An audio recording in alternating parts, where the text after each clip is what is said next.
प्रभु यीशु मसीह के मधुर एवं प्रिय नाम में आप सबको शालोम। आज के मनन के लिए जो मैंने पाठ लिया है वो है काना के विवाह के चमत्कार का आध्यात्मिक महत्व है। प्रियो, इस कहानी को, इस चमत्कार के विषय में हमने बचपन से ही संडे स्कूल में बहुत बार पढ़े हैं और सुने भी हैं। और हम जानते हैं कि यीशु मसीह ने अपना पहला चमत्कार जो किया था वो है पानी का दाखरस में बदलना या पानी का दाखरस बनाना, जो कि हम पढ़ते हैं यूहन्ना रचित सुसमाचार उसका 2 अध्याय और पद 1 से पद 11 के बीच में। आइए हम इस चमत्कार के आध्यात्मिक महत्व को समझते हैं। और पहली बार जो हम सीखते हैं वो है परमेश्वर की कृपा का युग। प्रियो, पानी को दाखरस में बदलना इस बात का प्रतीक था, यह प्रतीक है कि यीशु मसीह पुराने नियम के सभी नियमों को और अनुष्ठानों को पूरा करके कृपा और आनंद का एक नया युग लाने के लिए इस संसार में आए थे। जो मटके हैं, जो जल पात्र हैं, वे पुराने नियमों की परंपराओं का प्रतिनिधित्व करते हैं, और जो दाख मधु है वो नए नियम की कृपा और समृद्धि और परमेश्वर की अनुग्रह का प्रतीक है। हम पहली बात देखते हैं कि प्रभु यीशु मसीह के इस संसार में आने से अनुग्रह का युग प्रारंभ हुआ। दूसरी बात हम देखते हैं कि यीशु मसीह आनंद के साधन है या सोर्स है। प्रियो, शादी में क्या होता है, बड़ा आनंद और उत्साह होता है, परंतु वहां पर दाखरस घट गया और प्रभु यीशु मसीह ने अपने इस पहले आश्चर्य कर्म के द्वारा वहां पर किसी भी प्रकार से किसी के भी आनंद को खत्म नहीं होने दिया, उन्हें निराशा में नहीं जाने दिया। प्रभु यीशु मसीह ने वहां अपने कार्यों को करा और उन लोगों के जीवन में वो आनंद और वो खुशी और वो उत्सव सदा बना रहा। प्रियो, जब कभी हमारे जीवन में दाखरस खत्म हो जाए, अर्थात हमारे जीवन में जब खुशी नहीं हो, जब आनंद नहीं हो, जब हम निराश हों, तब हमें प्रभु के पास आने की आवश्यकता है। प्रभु हमारे जीवनों को भी आनंद से और खुशियों से और नए दाख मधु से भर देंगे। तीसरी बात हम देखते हैं कि मरियम की मध्यस्थता। वहां पर हम देखते हैं कि मरियम ने जब इस बात को समझा कि वहां पर दाखरस खत्म हो गया है, तो मरियम ने प्रभु यीशु मसीह से उन लोगों के लिए प्रार्थना और निवेदन करी कि उनका दाखरस खत्म हो गया, और उससे विश्वास था कि प्रभु यीशु मसीह कुछ ना कुछ वहां पे जरूर करेंगे। और उसने जो निवेदन करी उसका आदर और सम्मान प्रभु यीशु मसीह ने किया, और वहां पर ये पहला आश्चर्य कर्म प्रभु यीशु मसीह ने किया। प्रियो, आज भी हमारे जीवनों के लिए यह आवश्यक है कि हम भी मरियम के समान दूसरों के लिए मध्यस्थ की प्रार्थना प्रभु यीशु मसीह से करें, ताकि वे लोग भी प्रभु के प्रेम को, प्रभु के आनंद को प्राप्त कर सकें और उनका जीवन भी खुशहाली से भर जाए। चौथी बात हम देखते हैं विश्वास और आज्ञाकारिता। प्रियो, जब प्रभु यीशु मसीह ने सेवकों से कहा कि उन मटकों को मुंह तक पानी से भर दो, तो उन्होंने बिना कुछ सवाल किए वहां पर उसकी आज्ञा को मानी, और उनकी आज्ञा मानने के कारण और उनके विश्वास करने के कारण ये बड़ा चमत्कार वहां पर होने पाया।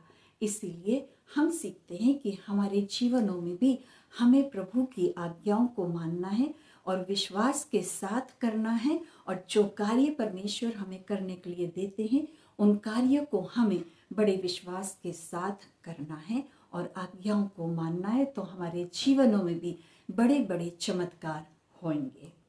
पांचवी बात हम देखते हैं कि परमेश्वर पिता की या ईश्वर की उदारता।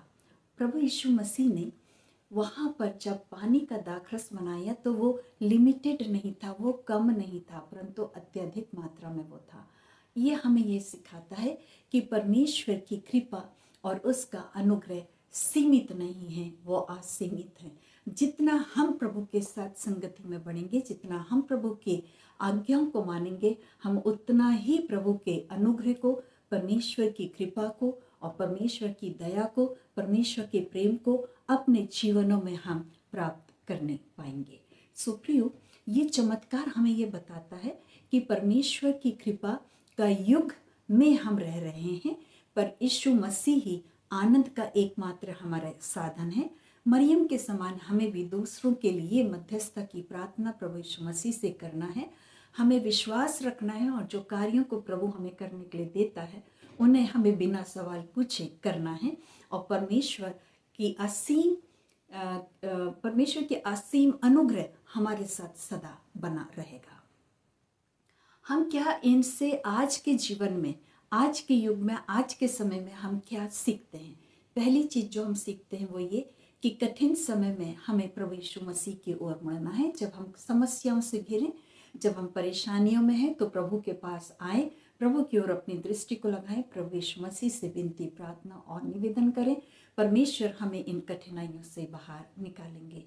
दूसरी बात हम देखते हैं कि परमेश्वर का समय अपना समय होता है और हमें विश्वास रखना है कि परमेश्वर हमारे जीवन में कार्यों को करेंगे, पर अपने नियत समय अनुसार कार्यों को करेंगे। सो हमें धीरजवंत होकर परमेश्वर को समय देना है कि परमेश्वर पिता हमारे जीवनों में अपने असीम कृपा को करे, हमारे जीवनों में भी चमत्कार को करे। तीसरी बात हम देखते हैं कि जो आज्ञाकारिता है वो फल को लेके आती है। जिस रीति से सेवकों ने प्रभु की आज्ञा मानी, उसी रीति से हमें भी प्रभु यीशु मसीह की आज्ञाओं को मानना है। प्रियो, परमेश्वर पिता ने जो चमत्कार किया था वो एक असाधारण चमत्कार था। हम देखते हैं कि जब कभी हमारे जीवनों में किसी भी प्रकार की परेशानियां हो, हमें प्रभु के पास आना है, विश्वास करना है, प्रभु यीशु मसीह भी हमारे जीवनों में आश्चर्य कर्मों को करेंगे। सुप्रियो, हम इस बात को देखते हैं कि यीशु मसीह का पानी को दाखरस में बदलने वाला जो चमत्कार है वो केवल एक सामाजिक संकट को दूर करने के लिए नहीं था, बल्कि यह यीशु मसीह की अपनी खुद की महिमा को प्रकट करने के लिए और उनके ईश्वरत्व के गुण को प्रकट करने का पहला चमत्कार था। और ये चमत्कार हमें विश्वास दिलाता है कि हमें प्रभु यीशु मसीह पर विश्वास करना है, उसकी करुणा को प्राप्त करना है और उसके अनुग्रह को हमें स्वीकारना है अपने जीवनों में।